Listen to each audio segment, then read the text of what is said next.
Hello everyone, আসসালামু আলাইকুম। টক ঝাল মিষ্টি স্বাদে আমের দারুণ মজার একটি রেসিপি আজকে আপনাদের জন্য নিয়ে এলাম।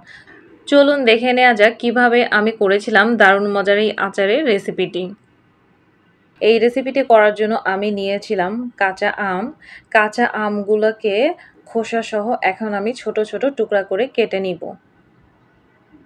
আমগুলো এইভাবে ছোট ছোট টুকরা করে কেটে নেওয়ার পর ভালোভাবে ধুয়ে একটু পানি ঝরানোর জন্য একটু কিছুক্ষণ রেখে দিব। এখন আমি দিয়ে দেব সরিষার তেল। 2 কাপের মতো সরিষার তেল আমি দিয়েছি। তার মধ্যে দিয়ে দেব কয়েকটা শুকনা মরিচ। শুকনা মরিচটা একটু ভেজে নিব। ভাজা হয়ে গেলে দিয়ে দেব 2 টেবিল চামচ আদা বাটা, 1 চামচ রসুন বাটা, দিয়ে দেব একটা তেজপাতা, দারচিনি, দিয়ে দেব এলাচ কয়েকটা। তারপর এখন মশলাগুলোকে ভালোভাবে তেলের সাথে ভেজে নিব। মশলাগুলো ভাজা হয়ে গেলে দিয়ে দেব 1 চামচ সরিষা বাটা। আমি সাদা সরিষা বেটে নিয়েছি একটু সামান্য পানি দিয়ে, সেটা দিয়ে দিব। কয়েকটা রসুনের কোয়া, আস্ত রসুনের কোয়া এখন আমি দিয়ে দিব। এখন তেলের সাথে এগুলোকে ভালোভাবে ভেজে নিব।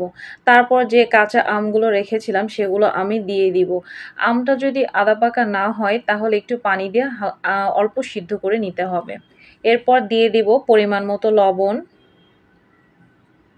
লবণ দিয়ে ভালোভাবে আমগুলোকে আমি তেলে ভেজে নিব।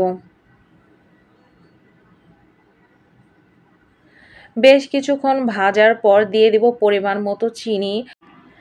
1 কাপ পরিমাণ চিনি আমি দিয়েছিলাম। চিনি কেউ কম বা বেশি খেতে পারে, সে অনুযায়ী চিনিটা দিয়ে দিতে হবে। চিনিটা দেওয়ার পর ভালোভাবে আমগুলোকে নেড়েচেড়ে চিনিটা গলানো পর্যন্ত অপেক্ষা করতে হবে। চিনিটা না গলা পর্যন্ত আমি নাড়তে থাকবো, তা না হলে নিচে পুড়ে যাবে। কিছুক্ষণ ঢেকে রেখেছিলাম। এরপর দিয়ে দিব 5 ফোড়ন। 2 টেবিল চামচের মতো 5 ফোড়নের গুঁড়া দিয়েছি। আর দিয়ে দিব শুকনা মরিচ ভেজে রেখেছিলাম, সেটার গুঁড়া দিয়ে দিব পরিমাণ মতো। তারপর আবার বেশ কিছুক্ষণ নাড়তে থাকবো। এভাবে তেলেই ভালোভাবে আমগুলোকে ভাজতে হবে। ভাজতে ভাজতে ভাজা হয়ে আসলে দিয়ে দিব সিরকা। 1/2 কাপ পরিমাণ সিরকা আমি দিয়েছিলাম এই আচারের জন্য।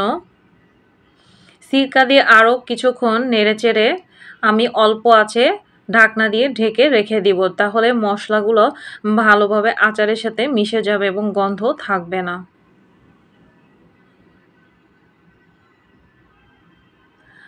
আর কিছুক্ষণ নেড়েচেড়ে যখন একদম আচারটা হয়ে আসবে তখন আমি নামিয়ে নিব।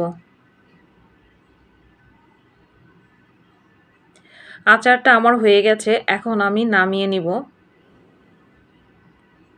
তো আমার এই টক ঝাল স্বাদে মিষ্টি আচারের রেসিপিটি আপনাদের কেমন লাগলো কমেন্ট করতে ভুলবেন না। আর রেসিপিটি ভালো লাগলে শেয়ার দিয়ে সাথেই থাকবেন। আমার ভিডিওগুলো যদি আপনাদের ভালো লেগে থাকে আমার চ্যানেলটিতে একটি লাইক দেবেন এবং চ্যানেলটি সাবস্ক্রাইব করতে ভুলবেন না। আর আমার রেসিপিটি যদি কেউ ট্রাই করে থাকেন কেমন লাগলো কমেন্ট করতে ভুলবেন না। নতুন ভিডিও পেতে চ্যানেলটি ভিজিট করতে ভুলবেন না।